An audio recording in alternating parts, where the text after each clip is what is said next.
Magandang araw po sa inyong lahat mga kababayan at welcome back dito po sa PNR. At ito nga mga kababayan, breaking news, grabe to. Palasyo Kongreso di makapaniwala sa matinding pasabog ni Gomez sa PRRD. Nako. Yan mga kababayan, patungkol po rin ang ating alamin at bibigyan ng komento. Mula po ito kay Banat News Updates, nasa description ko ang full video link ng video ito. At ito nga mga kababayan, nasa thumbnail po natin, support Duterte. Nako. Grabe to, Duterte lang nakakagawa nito.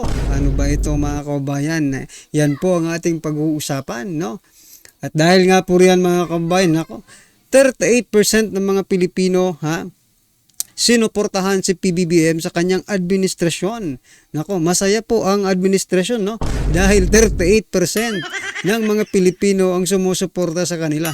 Pero teka lang, mamaya bigyan po natin yan ng kaunting komento, ha? Medyo ano yan bago, okay? Kasi 38% masaya na po sila. Oh. At ito pa mga kababayan, Pilipinas hindi babalik sa ICC ayon po yan sa Malacanang. Nako, ano ba ito? Pambubudol ba ito? Ha? Or pampalubag loob sa mga Pilipino? Kasi biruin nyo mga kababayan, hindi tayo babalik sa ICC pero yung mga ginagawang investigasyon dito sa Kamara mga kababayan, no? Lalo na itong sila Dilima at Trillanes at kung sino-sino pa, maging si Karun Espinosa, di ba? Ay magwi-witness dito sa ICC. Naku po talaga. Mamaya bigyan po natin ng komento yan mga kababayan at ito pa. Nako. Mukhang eto si Barbers mga kababayan at saka itong si yung si Garma, no? Police Colonel Rowena Garma. Basa na po ang paa, sabi ni ni Barbers. Bakit kaya nabasan? Mamaya bigyan naihi kaya ito? Basa na daw maligo ka na. Siya sabi ni Barbers. Bigyan natin ng komento yan maya mga kababayan. Eto na. Last po natin pag-uusapan, mayorya ng mga Pilipino hindi susuportahan ang mga kandidatong pro-China sa 2025 election. Nako, sino po ang nagsabi nito? Nako, Pulse Asia. Grabe naman, Pulse Asia. Mamaya, butatain po natin ito kung totoo ba talaga ito mga kababayan. Kasi grabe itong News 5. Sa News 5 po ito mamaya. At ito na nga, simulan na po natin mula po rito kay President Bongbong Marcos Jr. Teka, bibelta tayo mga kababayan.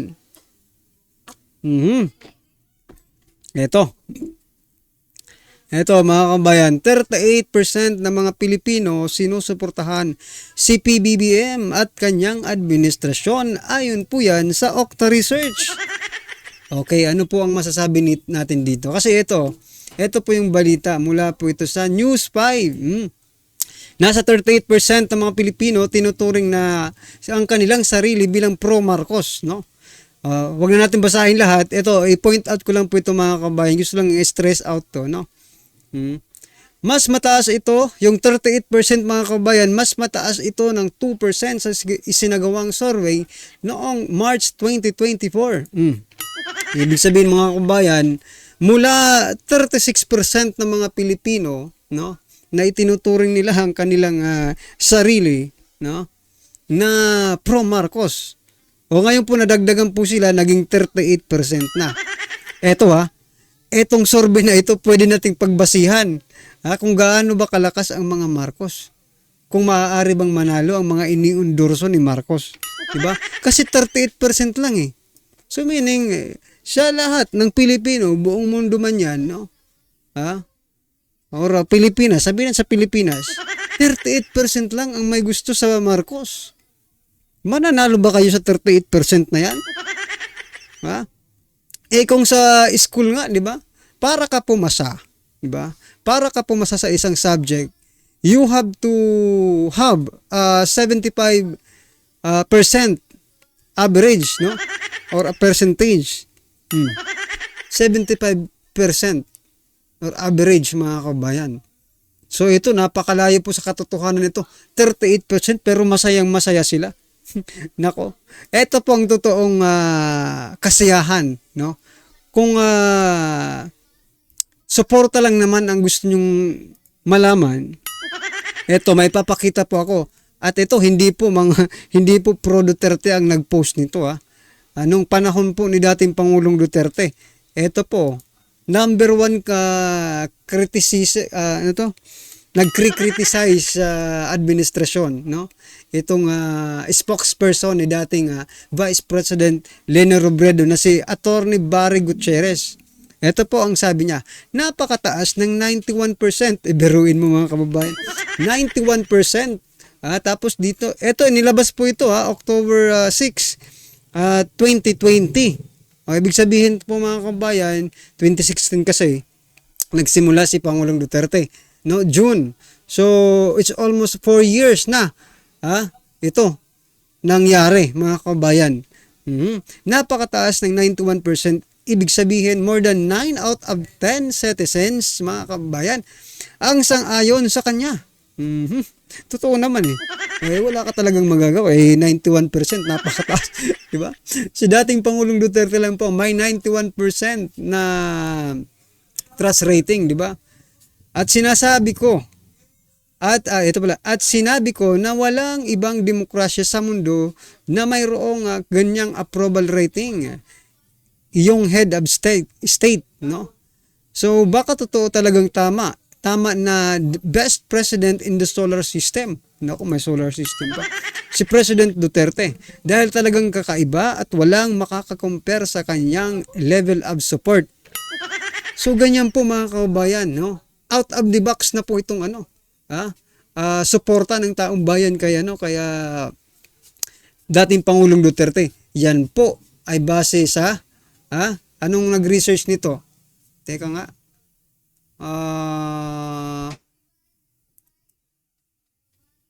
Walang nag-research mga kababayan. I think Okta Research ito mga kababayan. Pulse Asia, no?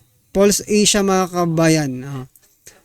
Ayon po sa Pulse Asia, 91% ang trust rating ni PRRD compared, no? Dito po sa 38%. Napakalaki po ng agwat mga kababayan. At maybe this 91% sa mga nangyayari ngayon sa Pilipinas, madadagdagan pa po itong 91%, no? Na magtitiwala sa dating Pangulo. Kasi wala naman nakikitang malalaking proyekto yung ating administrasyon ngayon. Unlike dati mga kababayan, ano pa yan? May COVID pa noon mga kababayan. So malaki po talagang advantage sana ng administrasyong ito, pero hindi po nila tinake yung advantage na yun. Right? Ano masasabi nyo dyan sa 38% ni PBBM at 91% naman ni dating Pangulong Duterte? Nako. Ayan, compare kayo ng compare Eto mga kababayan, kapapasok lang ito. Mula po sa Malacanang, Pilipinas, hindi na babalik sa ICC. Ayon po yan sa Malacanang. Ipinahayag ng Malacanang nitong Lunes, October 14, na hindi babalik ang Pilipinas sa jurisdiksyon ng International Criminal Court. Mapapatawa ka na lang dito mga kabayan sapagkat sa dami. Hindi ko alam kung ito ba. Gaya nga sabi ko kanina, ano ba ito? Pambubudol na naman ba ito? Binubudol na naman ba yung taong bayan? Palapit kasi ng eleksyon Kaya no ICC muna tayo. Pag muna natin pag-usapan itong ICC, palapit ang eleksyon Kasi pag pinag-usapan ng ICC, parang hindi po maganda ang nagiging impression ng taong bayan, no? Lalo na kung gagamitin nyo lang para idiin yung mga Duterte. Well, anyway mga kababayan, kung talagang wala na tayong pakialam dyan sa ICC na yan, bakit kailangan pa nating magkaroon ng mga ganitong investigasyon, no? Na kung saan palaging mini-mention yung ICC, di ba? Si Kerwin Espinosa gustong mag-testify dito sa ICC, sino pa ba? Si Sundalong Canin, di ba? Si Trillanes, ganun din. Si Dilima, ganun din. Puro ICC po ang kanilang sinisigaw. Kung sa bagay mga kababayan, no? Gusto ko lang i-relate, gusto ko lang i-connect, no?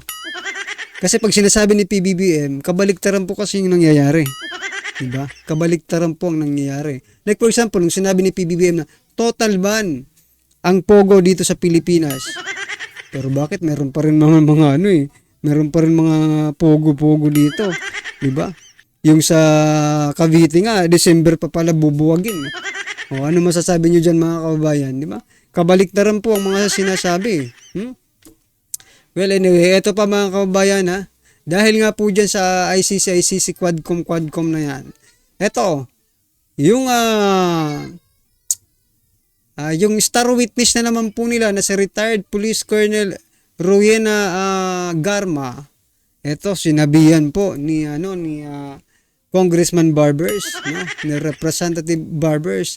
Hinikayat si Garma na ilahad ang lahat ng alam na sa drug war. Basa na paa mo, maligo ka na.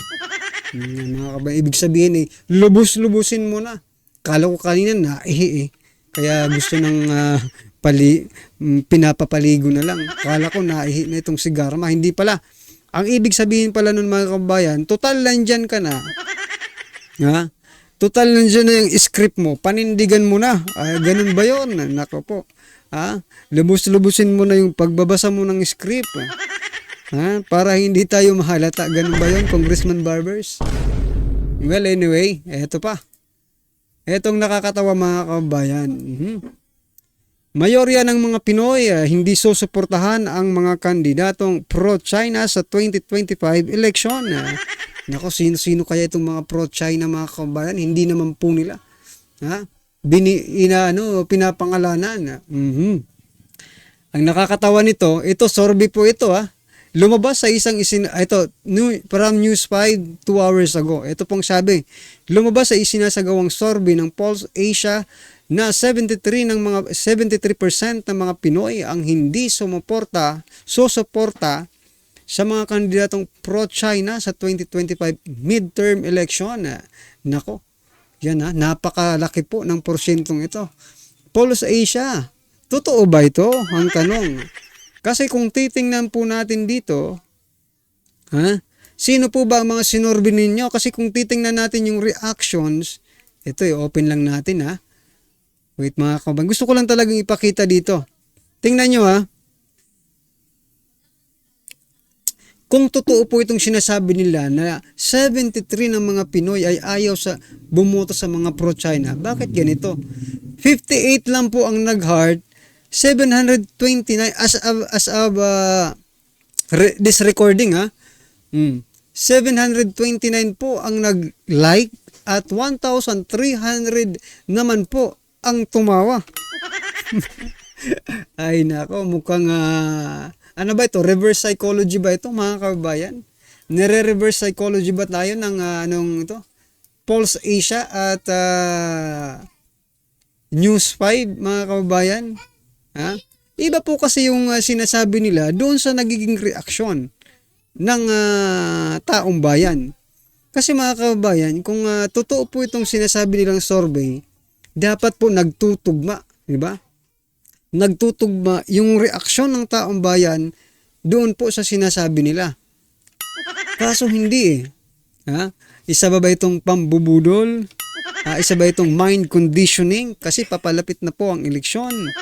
Well, anyway, ano man po ang take ninyo sa balitang ito? I-comment na lang po sa baba. At eto na nga mga kababayan, sama-sama at sabay-sabay po natin pakinggan. Panoorin at bigyan ng komento ang video ito. Eto na po. Ito ang nakakagulat na balita ngayon. Viral at trending ngayon sa mundo ng social media ang di umano'y balitang matapos sabeheng peke ang war on drug ni former President Rodrigo Roa Duterte. Kerwin Espinosa, nasampal at tinamaan ng katotohanan kay former mayor ng Ormoc, ngayon representative na si Richard Gomez. Pero bago ang lahat mga ka-update, kung bago ka pa lamang sa aking channel, ay mag-subscribe ka na at huwag kalimutang i-click ang notification bell para mas updated ka pa sa lahat pa ng bagong videos na i-upload namin. At ito na nga mga ka-update, nanindigan ng former mayor ng Ormoc, ngayon representative na si Richard Gomez, na lehitimo o totoo ang kampanya kontra droga ng former President Rodrigo Roa Duterte at ang kanilang lugar sa Leyte ang siyang buhay na patotoo na during Duterte's time bumaba ang kriminalidad at halos maubos ang adik sa Ormoc City. Tinawag na sinungaling ng veteran actor turned politician na si Richard Gomez ang naging testimonya ng self-proclaimed drug lord na si Kerwin Espinosa matapos sabihing hindi totoo ang kampanya kontra droga ng former President Rodrigo Roa Duterte. Tila napahiya din rito ang chairman ng Tuwad Committee na si Ace Barbers na tila pinagpilitan raw na dapat managot ang dating Pangulong Rodrigo Roa Duterte sa kanyang ginawa sa lahat ng lugar sa Pilipinas. Eto nga mga kababayan, tanungin nga natin itong si chairman ng Tuwad Committee, yung sinasabi kanina. Congressman Ace Barbers, mga kababayan, tanungin niya natin, ano ba? Ano ba ang hindi naging magandang dulot, no, ng war on drugs ni PRRD? Kasi ito ang mga galit lang po ang alam ng taong bayan na galit sa war on drugs. Dito kay sa war on drugs ni PRRD, unang-una yung mga nasasagasaan po, no? Ano po, sino-sino po ba 'yon? Yung mga addictus, yung mga drug lords at mga protectors, 'di ba? At mga kasosyo sa negosyo, 'di ba? Ngayon ang tanong ko, Congressman Barbers, bakit ganun na lang, ganun kakaano? Ako wala akong gustong sabihin pero bakit ganito kayo kasigasig ngayong maghanap ng butas para 'di ba, madiin talaga si PRRD. Doon po sa mga sinabi ko, nasaan po kaya itong si Kerwin Espinosa doon, mga kabayan, 'di ba? Yung mga nasagasaan ni PRD, yun lang talaga mga galit. Maaari yung mga pamilya nila galit rin kay PRRD, 'di ba? Pero hindi po kasalanan ni PRRD 'yon. Bakit niyo pinasok 'yan? Pinaalalahanan na kayo ni PRRD nung una pa lang, 'di ba? War on drugs, magiging manugo ito. Doon naman sa mga sumuko sa barangay pa lang, may nangyari ba sa kanila? Wala, 'di ba? Kasi sumuko po sila ng maayos. Yun po ang totoo. Ano mga kabayan, sino ba dito kay Congressman Gomez at dito kay Kerwin Espinosa ang paniniwalaan natin? Maybe kayo rin mga kabayan, tayo kahit hindi po tayo mga politiko ay na-experience din po natin, nakita natin sa mga lugar natin na talagang napakalaki po ng pagbabago, no, ng war on drugs na yon, no? Marami po ang natulungan kasi marami po ang sumuko. Kung hindi sila sumuko, mga kabayan, maaaring hanggang ngayon ay nandun pa rin sila sa negosyong yan or sa bisyong yan. Diba? Kaya kung marami po ang galit kay PRRD, mas marami po ang nagpapasalamat. No? Kung baga kung sa percentage pa mga kabayan, ganito po, ipapakita ko ulit Ito lang pong 38%, ito pong 38% ang galit kay PRRD. At ito naman pong 91% ang masaya sa ginawa ni PRRD. So yan po mga kabayan, ano po ang inyong opinion, reaksyon at kritisismo sa video ito? I-comment lang po sa baba. Maraming salamat po.